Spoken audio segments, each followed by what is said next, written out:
Hello tout le monde! Je suis super contente de vous retrouver dans cette vidéo qui est donc la première que je filme après avoir donné naissance à Eden il y a 10 jours maintenant. Donc voilà, je vais vous raconter dans cette vidéo le jour de l'accouchement, comment ça s'est passé, comment je l'ai vécu. Et voilà, je vais me replonger un petit peu dans tout ça. J'ai rien préparé, donc voilà, c'est parti.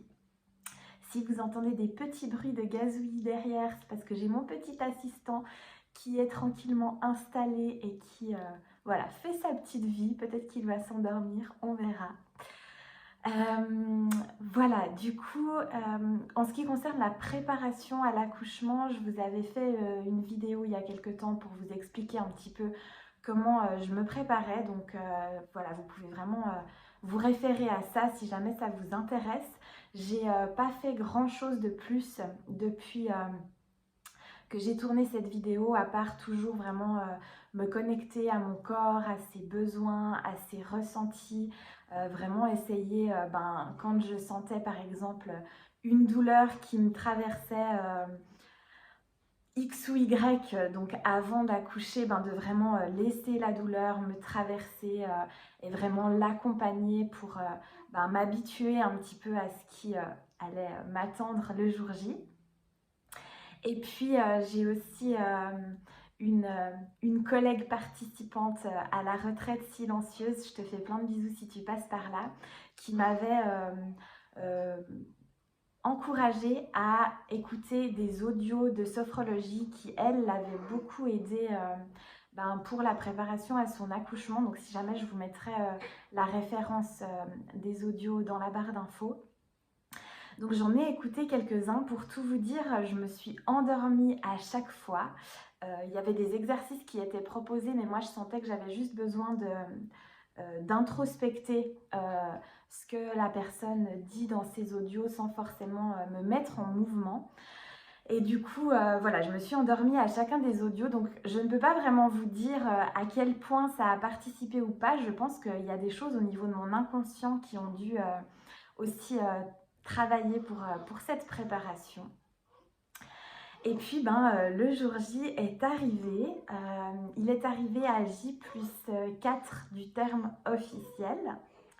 Et ce qui est assez rigolo, c'est que je pense que mon corps savait que ça allait se dérouler à ce moment-là parce que la veille du déclenchement de l'accouchement, du déclenchement naturel de l'accouchement, j'ai fait 2 siestes, une d'1 h 30 je crois et une de 2 heures, chose qui ne m'était pas arrivée depuis des mois. J'avais vraiment besoin de repos et je pense que mon corps me faisait accumuler un petit peu de sommeil avant ce jour très très intense qui allait arriver.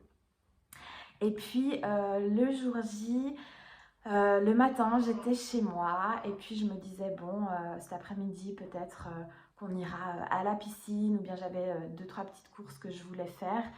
Je me disais, bon, voilà, on fera ça cet après-midi. Et puis, en fin de matinée, j'ai senti que vraiment, il fallait de nouveau que j'aille faire une sieste. Je sentais vraiment que j'avais pas envie de sortir de chez moi.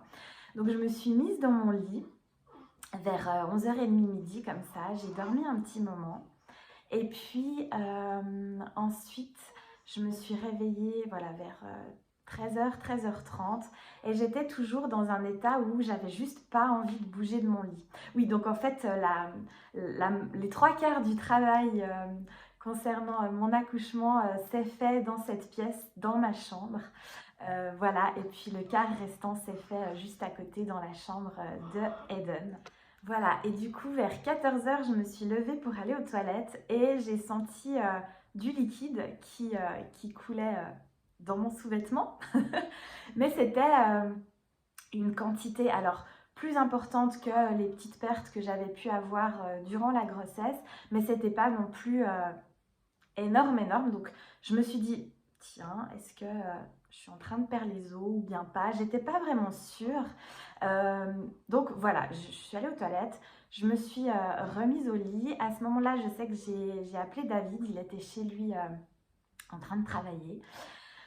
Je l'ai appelé, je lui ai dit écoute, j'ai perdu un peu de liquide, mais je suis pas vraiment sûre. En tout cas là, j'ai juste pas envie de bouger de mon lit, donc je reste encore allongée un petit moment.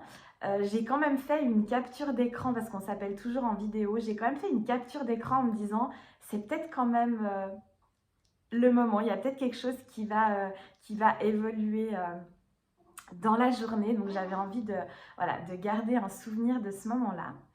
Et puis autre chose très très drôle, il faut juste que j'aille vous chercher cette magnifique création. Donc je vais couper et je reviens.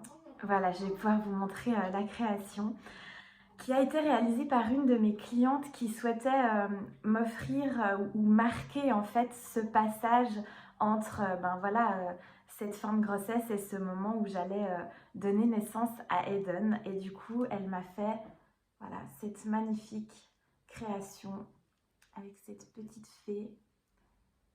Ce rituel magique, voilà, c'est juste trop beau. Et en fait, ce qui est très drôle, c'est que cette création est arrivée cet après-midi-là. Je fais toujours livrer les colis un peu plus gros que juste des lettres chez mes parents parce que chez moi, je suis jamais sûre s'ils vont arriver à bon port.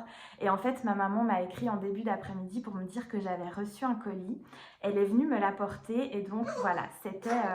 Santé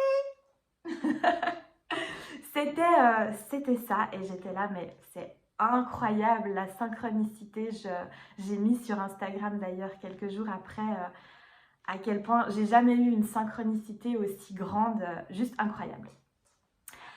Vers 16h, je retourne aux toilettes, j'étais toujours dans mon lit et là j'ai de nouveau une quantité de liquide qui coule. Et donc là, j'ai rappelé David encore une fois pour le prévenir.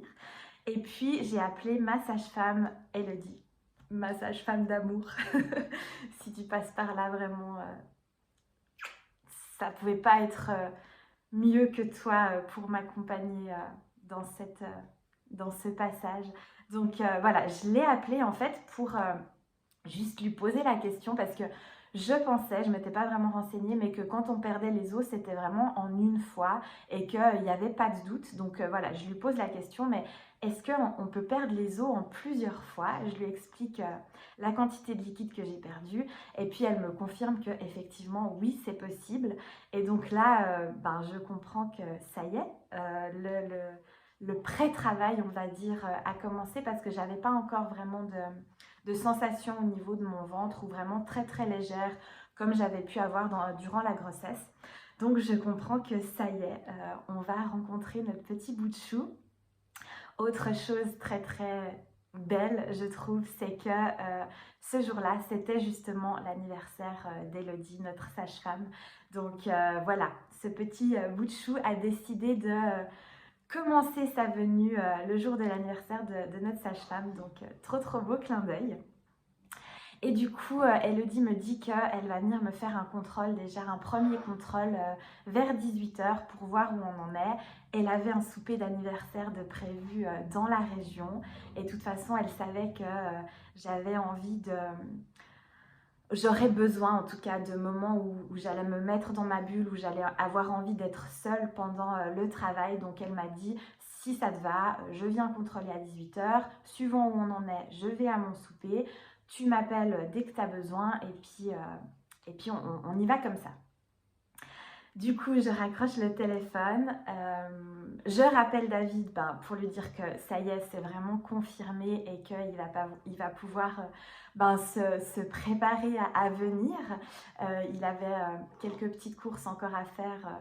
Voilà, on voulait acheter un gâteau pour Elodie. Il est allé racheter quelques fruits secs voilà, pour que si j'avais besoin de grignoter un petit peu quelque chose qui me donne un petit coup d'énergie assez rapide. Voilà, il est allé acheter ça, il s'est préparé et puis lui, il est arrivé vers 5h30, je crois. Moi, pendant ce temps-là, j'ai juste réalisé que j'allais donner la vie et puis, voilà, petit coup d'émotion que j'ai aussi capturé avec quelques photos. J'ai repris quelques photos de mon ventre en me disant voilà, ce sera la dernière fois que je le verrai comme ça. Donc ouais, trop trop beau moment. Et puis après voilà, moi je suis restée encore une fois allongée dans mon lit en attendant que David et puis ensuite Elodie arrivent. Juste avant que David arrive, j'ai eu une première contraction un petit peu plus intense qui a, je pense, marqué vraiment le début du travail. Comme je vous disais avant, je pense qu'on a vraiment été dans une phase de pré-travail jusqu'à 17h30, 18h. Et puis que vraiment là, je suis entrée dans la phase de travail qui a duré jusqu'au lendemain matin, puisque j'ai accouché à 6h08 le lendemain matin. Donc j'ai eu 12 heures de travail et puis j'ai eu 7 heures de travail vraiment très très intense.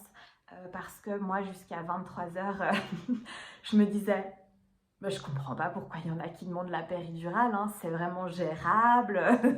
Voilà, ok, j'ai des contractions, mais c'est bon, j'accompagne avec la respiration, pas de souci. De 23h à 6h, j'ai compris pourquoi il y avait l'option péridurale qui était disponible. Je vous raconterai un petit peu après parce que j'ai eu les questions de savoir est-ce que j'avais eu envie à un moment donné de prendre la péridurale ou bien comment j'avais géré, etc. Donc je vous raconte un petit peu après. Voilà, donc ensuite Elodie est venue faire le contrôle à 18h. Donc le contrôle, c'était vraiment d'écouter le cœur de bébé pour voir si tout allait bien. Donc ce qu'il faut savoir, parce que j'ai eu aussi la question de la gestion du risque, comment savoir si... à quel moment le risque est trop élevé pour le bébé, pour la maman, et puis qu'il y a besoin quand même d'aller en structure hospitalière. Donc déjà, il faut savoir que j'habite vraiment à 5 minutes de l'hôpital, que voilà, s'il y avait quoi que ce soit, on appelait une ambulance.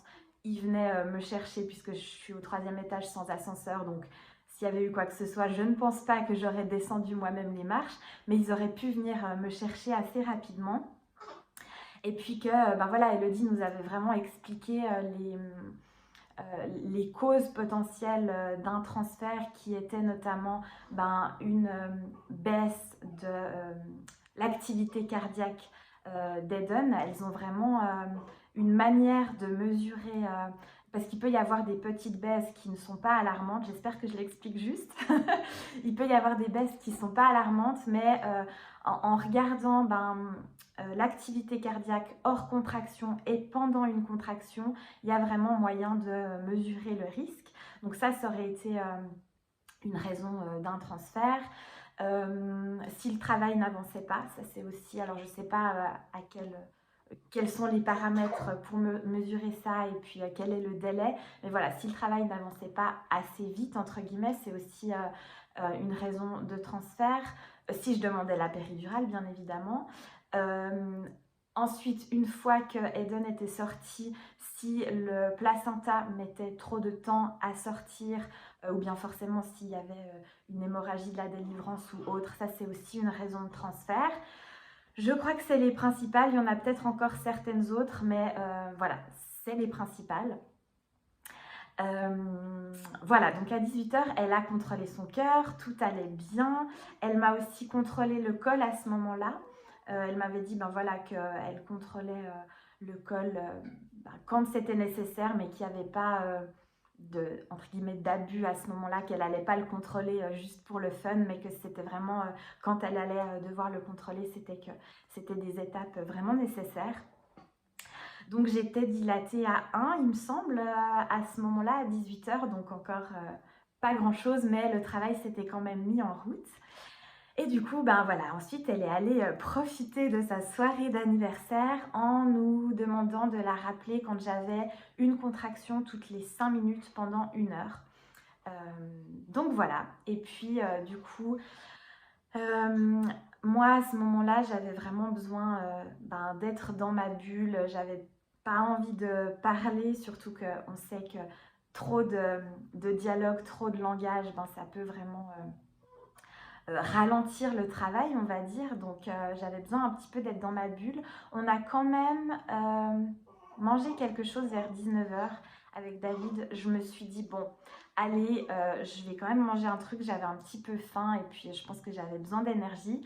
Donc je me suis fait une tartine tomate mozzarella en ayant quand même pendant qu'on préparait tout ça une contraction un petit peu plus intense parce que je m'étais levée, je m'étais mobilisée. Elodie m'avait dit vraiment pendant que je suis pas là, essaye de te mobiliser. Si tu as envie d'aller marcher, vas-y, essaye de... Bah voilà, parce que la gravité, ça aide vraiment à accélérer le travail. Donc, elle m'avait dit ça. Dans ma tête, j'étais là, j'ai pas du tout envie d'aller me promener.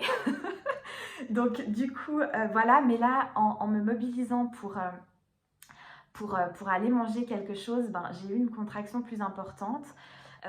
Donc je me suis juste réallongée quelques minutes, j'ai eu le temps de manger ma tartine et moi je me suis dit bon, mon petit dessert que j'adore me faire tous les soirs, si vous avez vu mes stories il y a quelques semaines, vous savez de quel dessert je parle.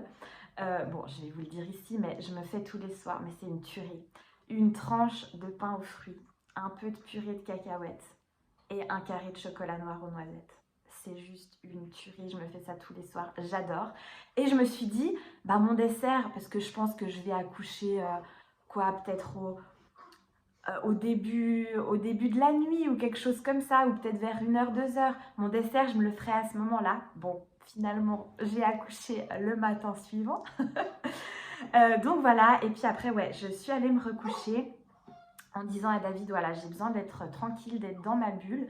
Donc lui, il est allé se mettre sur le balcon. Il a avancé sur son projet qui est encore secret, dont je vous ai parlé dans ma dernière vidéo sur les générateurs.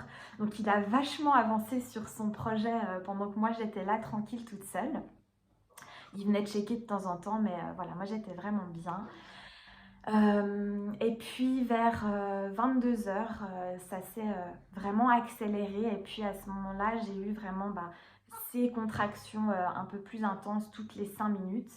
Et on a appelé Elodie vers 22h30, je crois, pour que voilà, elle puisse revenir vers nous. En tout cas, je ne sais pas si vous entendez, mais il y a Eden qui a vraiment envie de participer à la vidéo. Il fait plein de petits bruits. Il n'a pas envie de dormir pour l'instant, donc voilà, il a envie de participer. Voilà, du coup, on a rappelé Elodie à ce moment-là, et puis elle est arrivée vers 23h, je crois, au moment où vraiment j'ai senti qu'il y avait quelque chose qui s'intensifiait au niveau de la douleur, en fait, puis au niveau aussi des contractions qui se rapprochaient un petit peu. Donc elle m'a refait un contrôle à ce moment-là. Malgré tout, je crois que j'étais pas encore dilatée à 2. J'arrivais vers 2, mais c'était pas une grande différence par rapport à ce qu'elle avait pu mesurer à 18h. Et elle m'a reproposé à ce moment-là de vraiment me mobiliser, de bouger, etc. pour faire avancer le travail. Et en fait, avec le recul, je pense vraiment que effectivement ça aurait accéléré le travail, j'aurais accouché en moins de temps si je m'étais plus mobilisée, mais que c'était trop intense en fait pour mon corps, ça aurait été trop intense, que ça dure moins longtemps, mais que ce soit plus violent au niveau de l'accélération des contractions et de la douleur. Donc ouais, j'étais vraiment très très fatiguée toute la fin de l'accouchement et vraiment j'ai cru que j'allais mourir de fatigue, mais je pense vraiment que mon corps c'était comme ça qu'il fallait que ça se passe, fallait que ça dure plus longtemps pour que toute une partie du travail se fasse un petit peu plus en douceur, on va dire comme ça.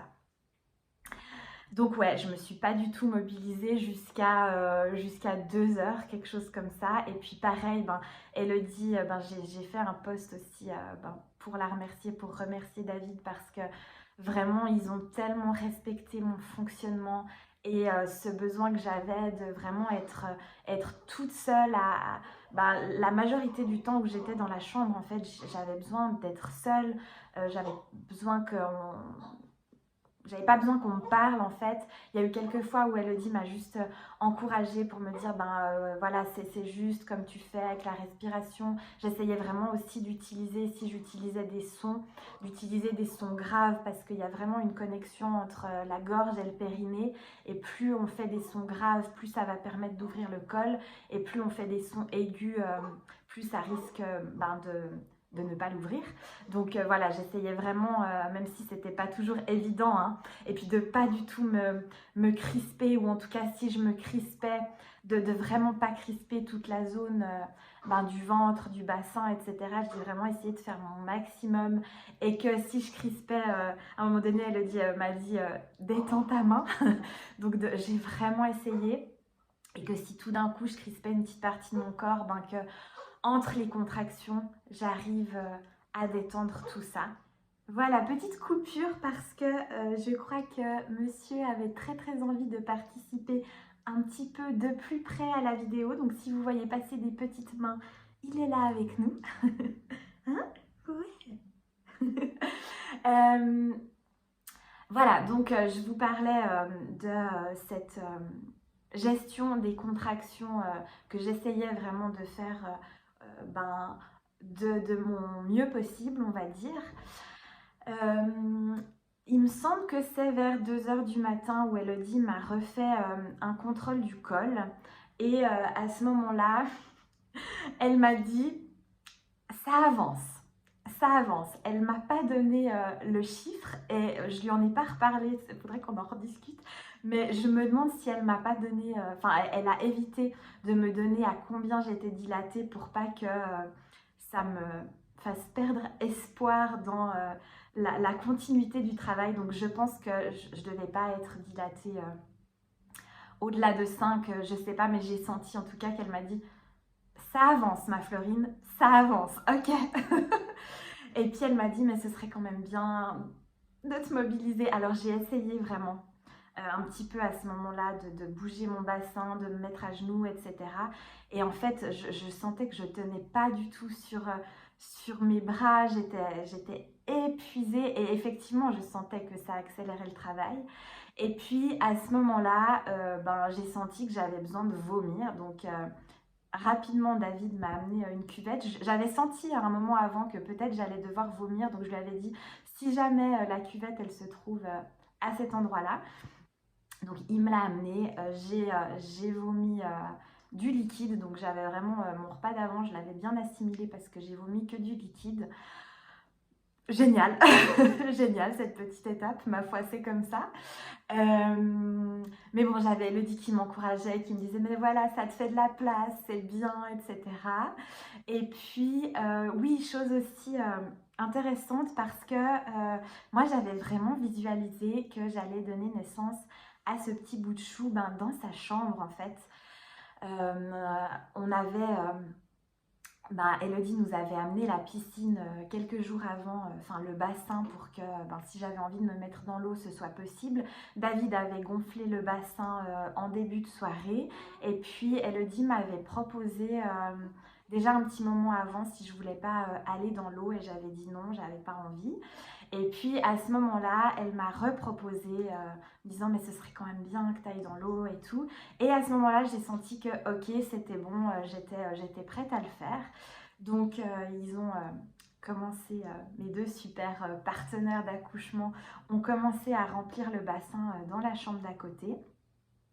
Et oui, je vous raconte cette anecdote j'avais visualisé que l'accouchement allait se passer dans la chambre d'Eden parce qu'à un moment donné, quand j'étais dans ma chambre, je me suis dit, mais attends, t'as visualisé que ça allait se passer à côté et si ça se trouve, tu vas accoucher là. Et là, mon mental aurait pu me dire, vas-y, transfère-toi dans la chambre d'à côté. Et là, je me suis dit, mais non, non, non, tu écoutes ton corps. Là, ton corps, il a besoin d'être ici, donc on reste ici. Et puis, au final, j'ai accouché dans la chambre d'Eden, mais vraiment... C'est mon corps qui m'a guidée dans la pièce d'à côté. Et donc, ça a pris un petit temps à remplir le bassin. Donc, je pense que j'ai été dans l'eau vers 3h, quelque chose comme ça. Et là, c'était vraiment, vraiment, vraiment très, très, très intense. Toute la dernière partie, quand j'y repense, franchement, je ne sais pas comment j'ai fait. Vraiment, je ne sais pas comment j'ai fait. Mais en fait, j'étais dans ce bassin et je me disais... Le travail, là, tu peux pas le mettre sur pause. Parce qu'en fait, moi, il faut savoir que dans ma vie, quand il y a quelque chose que je trouve trop intense, que je trouve pas plaisant, que je trouve dur, etc., qu'est-ce que je fais? j'arrête et puis je passe à quelque chose qui est beaucoup plus kiffant, etc. Et donc là, j'étais là, en fait, là, tu peux pas reculer, il va falloir y aller. Et il n'y a aucune option meilleure que ce que tu es en train de vivre. Un transfert à l'hôpital pour une péridurale, c'est juste pas possible en fait pour moi. C'est juste pire. Non pas parce que je voulais absolument le faire comme ça, c'est juste que ça aurait été des conditions qui allait pour moi ralentir le processus, qui allait faire que j'allais me sentir beaucoup moins bien que dans mon cocon ici, et c'était juste pas envisageable. Et d'ailleurs, je peux pas le confirmer parce que je n'ai pas vécu de transfert à l'hôpital, mais je pense que j'aurais pas pu accoucher par voie basse si on m'avait transféré, parce que je pense que ça aurait ralenti tout le travail et que j'aurais pas été en mesure en fait de réussir à donner naissance dans ce contexte-là, et que probablement ça se serait fini en césarienne. Voilà, ça c'est mon ressenti, mais vraiment, voilà, je me suis retrouvée à ce moment-là à me dire, il n'y a pas d'autre option que de continuer, donc vas-y quoi, on y va. Et donc là, de nouveau, David et Elodie ont été hyper respectueux parce que j'avais vraiment pas envie qu'on me touche. Il y a juste des moments où, dans la première phase du travail, où David m'a massé un tout petit moment le bas du dos, Elodie aussi, mais après, j'avais vraiment pas envie, quoi. Et donc, du coup, ben voilà, j'étais dans ce bassin à me tournicoter de tous les sens, et puis quand les contractions, entre les contractions, à vraiment me reposer, et j'étais tellement épuisée. Et puis je disais à Eden, je lui disais, bon, quand t'es sortie là, vraiment, on va dormir, ok, on fait un gros dodo après. Et puis bon, finalement, lui, il m'a écouté parce qu'après, il a bien dormi quand il était sorti. Moi, finalement, j'ai pas ressenti le besoin de dormir de toute la journée après, une fois qu'il était né, et puis ça s'est très bien passé. Mais voilà, et puis ensuite, Elodie m'avait dit de toute façon, quand je verrai en fait à ton attitude où tu en es dans le travail, et donc c'était aussi pour ça qu'elle me disait, j'aurais pas besoin de contrôler le col à outrance parce que je saurais où tu en es. Et donc il y a eu ce moment, je savais aussi en fait les étapes qui m'attendaient, ce moment où tu as l'impression que tu vas mourir. Alors, je ne pense pas que toutes les femmes passent par là, mais moi, je suis vraiment passée par ce moment où j'ai cru que j'allais crever, quoi. Et j'étais là, je vais mourir. Et puis Elodie me disait, mais non, tu vas pas mourir. Et j'étais là, t'es sûre que je vais pas mourir? Oui, je suis sûre. Et du coup, ça m'encourageait à continuer, et puis à me dire que voilà, c'était qu'on était vraiment proche de la fin, ce moment où tu as l'impression que tu vas pas y arriver. Je savais qu'on était proche de la fin, elle le savait aussi. Elle m'a recontrôlé quand même le col un peu à ce moment-là, en me disant, écoute, là, il est bientôt complètement dilaté, mais pas complètement, et donc on ne peut pas entamer la phase de poussée physiologique parce que c'est dangereux ou c'est pas physiologique, enfin voilà. Et donc quand elle m'a dit c'est presque bon mais on peut pas encore entamer la phase de poussée, j'étais là, oh non, non. Mais bon, voilà, on a continué. Oui, ce que je voulais aussi juste vous dire, c'est que je le savais que j'aurais à transcender la douleur. Je savais, je ne sais pas vous dire comment, mais je savais que ce que j'étais venue expérimenter à travers cet accouchement, c'était ça. Ça allait être ça en fait. Comme certaines femmes expérimentent des accouchements express, des femmes expérimentent des accouchements dans la jouissance. Moi, je savais que ça allait être de transcender cette douleur, de l'accompagner, et voilà, que ça allait devoir se passer comme ça. Voilà, donc il y a eu encore un petit moment qui s'est écoulé. Je sais plus, Brigitte, la deuxième sage-femme, elle a dû arriver un peu à ce moment-là. Elodie a dû l'appeler à ce moment-là parce que, voilà, au niveau de la loi, il y a cette deuxième sage-femme qui arrive vers la fin de l'accouchement. Elles sont vraiment deux pour toute la fin, et puis pour ensuite la délivrance du placenta, et puis pour la première heure ou les 2 premières heures, je ne sais plus combien de temps elle est restée, Brigitte, une fois que Eden était née. Donc Brigitte est arrivée peut-être un peu à ce moment-là. Je vous mettrai le lien aussi de l'équipe avec qui j'ai accouché, l'équipe Au Nénuphar, si jamais ça vous intéresse. Et puis, voilà, est arrivé le moment où la tête était vraiment bien engagée. Alors, la tête a toujours été assez basse à chaque contrôle de fin de grossesse. Tous les derniers contrôles, Elodie me disait, la tête, elle est déjà bien basse. Donc là, la tête s'est vraiment engagée dans le passage. Et puis, il y a eu, alors je sais plus, il y a eu quand même quelques poussées vraiment où j'ai essayé vraiment de laisser Eden descendre tout en l'accompagnant du mieux que je pouvais sur la respiration. Hein. Ça a quand même été très intense et puis j'ai quand même dû y mettre une volonté assez importante parce que j'avais l'impression que sinon il allait jamais continuer de descendre. Et puis à un moment donné, j'ai pu sentir que sa tête était vraiment très proche de la sortie, donc ça m'a vachement encouragée. À ce moment-là, les contractions se sont à nouveau espacées en fait parce que mon corps avait besoin de repos pour pouvoir le sortir. Donc je pense qu'on était à une contraction toutes les 3 à 5 minutes, quelque chose comme ça. Ça va toi? Tu participes, hein? Ouais. Ouais, on était à une contraction toutes les 3 à 5 minutes.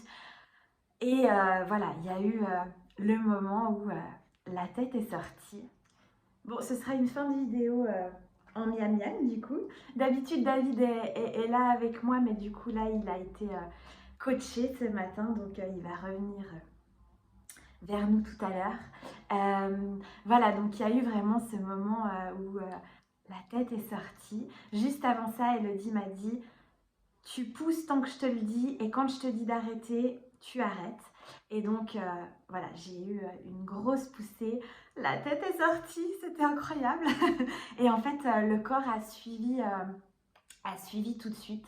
J'ai pas eu besoin d'attendre la prochaine contraction pour sortir le corps. Donc, il est vraiment sorti en une fois. Et puis, voilà, elle m'a dit « Prends ton bébé dans les bras. » Donc, je l'ai sorti de l'eau, je l'ai pris dans mes bras.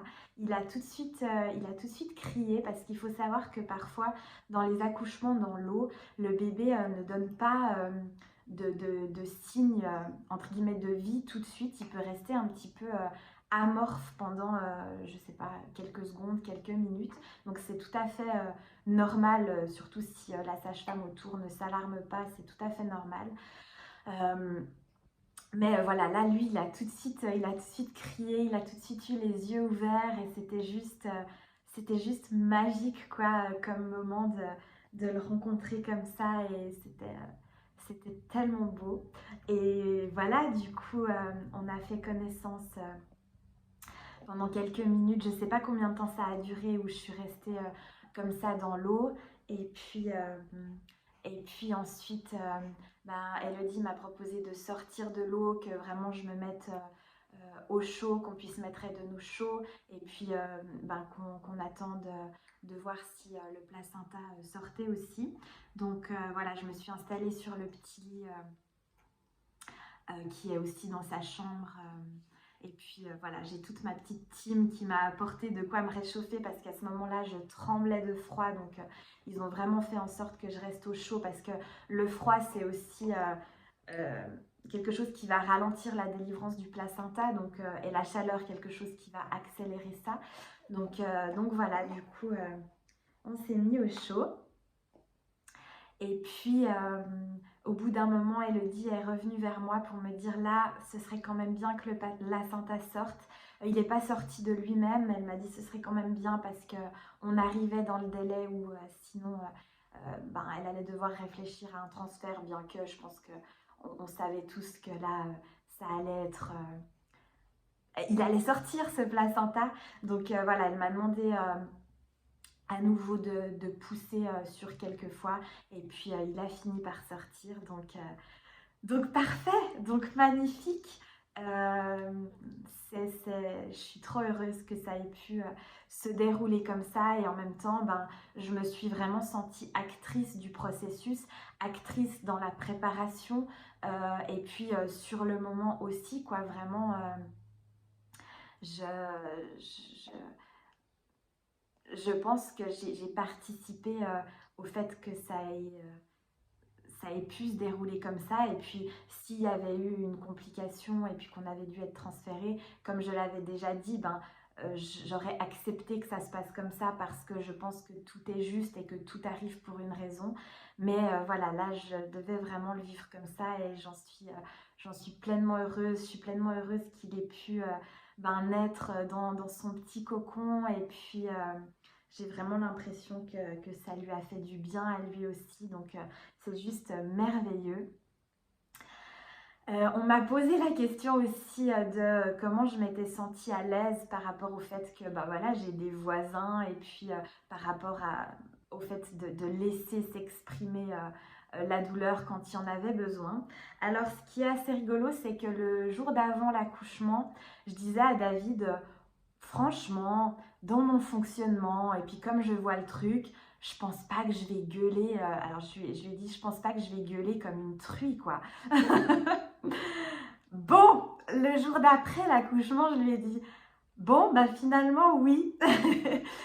Oui, oui, il y a eu des moments où j'ai eu besoin de crier super fort. Et donc, en fait, j'avais fait le choix de ne pas prévenir mes voisins à l'avance. Parce que je m'étais dit, j'ai pas envie qu'ils soient là, bien que j'ai des voisins super choux, quoi, mais qu'ils soient là tout le temps à se demander si j'étais en train d'accoucher. Et je m'étais dit, vu que je sais pas si je vais crier fort ou pas, ben s'il y a besoin, David mettra un mot sur la porte. Donc dans la préparation, dans toutes les choses que j'avais préparées ben, pour nous accompagner le jour J, j'avais préparé une feuille vierge avec le stylo. J'avais dit à David, au cas où tu dois faire un petit mot, c'est là que tu pourras le faire. Et puis tu le colleras sur la porte. Finalement, il ne l'a pas fait. Je pense sincèrement que mes voisins d'à côté, qui sont les concierges, ont dû m'entendre. Personne n'est venu frapper à la porte. Donc voilà, écoutez, je ne les ai pas recroisés depuis. Ils sont en vacances là. Je ne sais pas si on m'a entendu ou pas, mais vraiment, je me suis pas. Sur le moment, je me suis dit, je pense que là, ils m'entendent, mais je me suis vraiment pas souciée de ça. Voilà, j'avais aussi préparé toute une playlist de musique bah, pour nous accompagner, et du coup, en fait, la playlist, je l'ai écoutée pendant un bon moment durant toute la phase de pré-travail, durant l'après-midi. C'était hyper émouvant, hyper chou. Donc voilà, et puis ensuite, j'avais plus envie d'avoir de musique, de bruit, etc. Je vais juste checker par rapport aux questions que j'avais reçues pour voir si j'ai répondu à tout. Pour vous, ça ne va rien changer, mais moi, je reviens. Oui, voilà, c'est bon, j'ai répondu à toutes les questions. Il y en avait eu pas mal au niveau ben, justement de est-ce que j'avais regretté de ne pas avoir pris la péridurale? Est-ce qu'à un moment donné, j'ai eu envie de la péridurale? Donc non, j'ai absolument pas regretté puisque, comme je vous dis, pour moi, c'était le contexte idéal pour accoucher. À aucun moment donné, à aucun moment, pardon, j'ai eu envie d'être transférée pour avoir une péridurale, mais c'était vraiment très, très, très intense, quoi. Vraiment, j'en ai chié. Euh, mais je l'ai fait. Et comme je dis, c'était vraiment mon expérience. C'est comme ça que ça devait se passer. Chaque accouchement est vraiment différent et je pense qu'on a tous quelque chose à expérimenter à ce niveau-là. Et, euh, et ouais, je suis vraiment hyper heureuse. Après, je me sens toujours la même personne. Je me sens toujours moi. Comme j'ai dit aussi sur Instagram, pour moi, je suis la même, j'ai la même vie qu'avant avec un bonheur en plus et peut-être que ça je pourrais vous faire une vidéo aussi là-dessus sur mon ressenti par rapport à tout ça parce que certaines personnes sont venues expérimenter un chamboulement profond au fait de devenir mère.